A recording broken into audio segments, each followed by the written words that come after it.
जय हिंद दोस्तों, स्वागत है आपको अपना YouTube channel make dream career पर। दोस्तों तो अब make dream career YouTube channel पर जैसी आज गणित भी आ गया है, जिसमें फर्स्ट ऑफ ऑल हम लोग क्लास 7 का गणित स्टार्ट कर रहे हैं। बिल्कुल बेसिक से स्टार्ट करेंगे दोस्तों, आपको 100% समझ में आएगा और एक नया अंदाज भी आपको गणित पढ़ने का यहाँ पर सीखने को मिलेगा। क्योंकि जितने भी स्कूल्स हैं, जितने भी कोचिंग्स हैं, वहाँ पर कराया क्या जाता है कि एक्सरसाइज को सॉल्व करा दिया जाता है। ठीक है, जो गलत तरीका है पढ़ाने का एक्सरसाइज को। अब बच्चा क्या करेगा, बच्चा को उसको रटना पड़ेगा, उसको समझ में थोड़ी आएगा, नहीं आएगा, डायरेक्ट एक्सरसाइज समझ में नहीं आएगा। लेकिन हम लोग क्या करेंगे कि हम लोग एक्सरसाइज जैसे 1.1 हम लोगों को बनाना है प्रश्नावली, तो हम लोग उसके पहले जितना भी बेसिक कॉन्सेप्ट है वो हम लोग पढ़ेंगे, उसके बाद एक्सरसाइज को सॉल्व करेंगे। तो 80% क्वेश्चन तो बच्चा खुद बना लेगा अगर उसको कॉन्सेप्ट समझ में आ गया। ठीक है, 80% क्वेश्चन बच्चा खुद सॉल्व करेंगे, उसके बाद जो बच्चा 20% उसमें हिंट्स करना पड़ेगा। ठीक है, तो आइए गणित का एक नया तरीका के साथ हम लोग नई जोश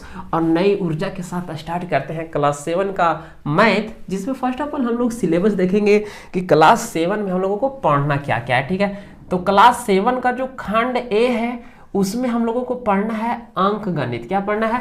अंक गणित, जिसमें पहला अध्याय जो है वो है पूर्णांक। तो फर्स्ट अध्याय में हम लोगों को पूर्णांक के बारे में पढ़ना है मोर डिटेल, जितना आपका क्लास 7 के स्टैंडर्ड में दिया हुआ है उतना हम लोग पढ़ेंगे। ठीक है, उसके बाद दूसरा है आपका फ्रैक्शन यानी कि भिन्न। उसके बाद अध्याय 3 जो है वो है आपका दशमलव। अध्याय 4 है रैशनल नंबर यानी कि परिमेय संख्या। और अध्याय 5 जो है वो है आपका घातांक एवं घात। बात करते हैं अगला सेशन का, तो सेक्शन जो इसका बी है वो है व्यवसायिक गणित, जिसमें हम लोगों को अध्याय 6 दिया गया है अनुपात एवं समानुपात। उसके बाद देखिए अध्याय जो 7 है वो है एक एक नियम यानी कि यूनिटरी मेथड। बहुत ही आसान चैप्टर है, बहुत ही इंटरेस्टिंग चैप्टर है, जिसका इस्तेमाल हम लोग दैनिक जीवन में करते हैं। जैसे आपको बोल दिया जाएगा कि 1 दर्जन केले का दाम 60 रुपया है, तो बताइए कि 2 केले का दाम कितना होगा। तो इसको बनाने के लिए, इसको सॉल्व करने के लिए हम लोगों को कॉन्सेप्ट चाहिए एक एक नियम का। फर्स्ट ऑफ ऑल हम लोग 1 केला का मूल्य निकालेंगे एक एक नियम के माध्यम से। उसके बाद हम लोग जितना भी पूछेगा, 2 पूछे या 50 पूछे, जितना भी पूछेगा हम लोग बना लेंगे by the help of unitary method. ठीक है, उसके बाद हम लोग अध्याय 8 में आएंगे, जिसमें हम लोग प्रतिशत पढ़ेंगे यानी कि प्रतिशत 100 में कितना भाग। ठीक है, 100 में कितना भाग, उसी को हम लोग प्रतिशत पढ़ेंगे। उसमें आगे हम लोग देखते हैं चैप्टर 9 जो दिया हुआ है वो है प्रॉफिट एंड लॉस यानी कि लाभ एवं हानि। उसके बाद अगला अध्याय जो है व्यवसायिक गणित का वो है साधारण ब्याज यानी कि सिंपल इंटरेस्ट। आगे देखिए उसके बाद खंड सी जो है बीजगणित। यहाँ पर आपको पढ़ना है फर्स्ट में जो चैप्टर दिया हुआ है 11 वो है बीजीय व्यंजक। चैप्टर 12 जो है जिसमें हम लोग पढ़ेंगे सरल समीकरण सिंपल इक्वेशंस के बारे में। ठीक है, सॉल्व करेंगे। 1 वेरिएबल इक्वेशन रहेगा, एक चर का। ठीक है, उसके बाद हम लोग देखते हैं खंड जो है डी, इसमें हम लोग देखेंगे ज्यामिति, जिसमें ये मोस्ट इंपोर्टेंट चैप्टर है। ठीक है, मोस्ट इंपोर्टेंट खंड कह सकते हैं। इसमें ज्यामिति का जो पहला अध्याय है अध्याय नंबर 13 वो है आपका रेखा एवं कोण। मोस्ट इंपोर्टेंट है, बहुत ही मजेदार टॉपिक से ये सब। गणित का फील अगर आपको आने लगेगा ना, तो गणित से प्रेम होना तय है। ठीक है, गणित बहुत ही मजेदार है।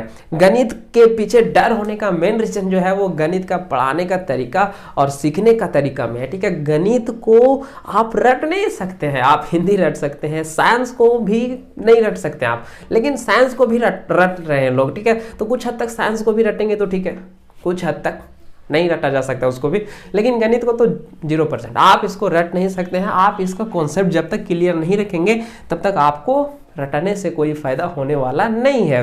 एक्चुअली होता क्या है कि स्कूल में होता है कि डायरेक्ट आते हैं टीचर उधर से एक्सरसाइज, वो भी इस तरह से आज ये चैप्टर पढ़ाए, कल ये चैप्टर पढ़ा रहे, परसों ये पढ़ा रहे, कुछ भी उठा लेते हैं। उनको नहीं मतलब है बच्चा समझ में आ रहा है कि नहीं आ रहा है। बेसिक से और 0 लेवल से चैप्टर को नहीं बताया जाता, जिसके कारण बच्चे को गणित से डर हो जाता है। और इसका खमियाजा बच्चे तब भुगतते हैं जब वो जनरल कंपटीशन का तैयारी करते हैं। जनरल कंपटीशन में पहुंचते हैं तो उनको फर्स्ट बार सुनने को मिलता है बहुत ऐसा टर्म, उसको पते नहीं रहते हैं कि मतलब चल क्या रहा है। तो वही हाल जो क्लास में था वही जनरल कंपटीशन में हो जाता है। तो ज़्यादातर बच्चों का जनरल कंपटीशन में वीक होता है गणित, और गणित वीक हो गया मतलब गया। ठीक है, कुछ नहीं, टाटा बाय बाय। गणित जीके जीएस तो ठीक है, जीके जीएस में थोड़ा मेहनत करना ही पड़ता है, लेकिन गणित पर पकड़ होना चाहिए, इंग्लिश पर पकड़ होना चाहिए, रीजनिंग पर पकड़ होना चाहिए। अरे ये सब भी नहीं पकड़ है तो फिर आप जीएस को भी ज़्यादा समय नहीं दे पाएंगे, तो वहाँ हो जाता है प्रॉब्लम। तो हम लोग गणित को बिल्कुल बेसिक लेवल से यहाँ सीखने वाले हैं। तो चलिए अगला जो है ज्यामिति का वो है त्रिभुज एवं उनके गुण। उसके बाद अध्याय जो है 15 उसमें हम लोग त्रिभुजों का सर्वांग समता पढ़ेंगे। अध्याय जो 16 है उसमें हम लोग सममिति पढ़ेंगे। अध्याय 17 में हम लोग प्रायोगिक ज्यामिति पढ़ेंगे और अध्याय 18 में हम लोग पढ़ेंगे ठोस आकारों का चित्रण। इसका जो खंड है अगला ई नंबर उसमें हम लोग क्षेत्रमिति में पढ़ेंगे। इसमें हम लोग क्या पढ़ेंगे, परिमाप एवं क्षेत्रफल, पेरीमीटर एंड एरियाज के बारे में हम लोग पढ़ेंगे। उसके बाद अध्याय जो 20 है उसमें हम लोग वृत्त का क्षेत्रफल पढ़ेंगे। फिर हम लोग अध्याय 21 में हम लोग देखेंगे क्षेत्रफल का दैनिक जीवन में उपयोग, किस तरह से हम लोग दैनिक जीवन में उसका इस्तेमाल करते हैं। और लास्ट जो है इसका वो है खंड एफ सांख्यिकी, जिसमें हम लोग आंकड़ों का प्रबंधन पढ़ेंगे और लास्ट में हम लोग पढ़ेंगे प्रोबेबिलिटी यानी कि प्रायिकता। तो गणित का फील और मजा लेने के लिए बने रहें make dream career YouTube channel पर। तो टेक केयर, धन्यवाद।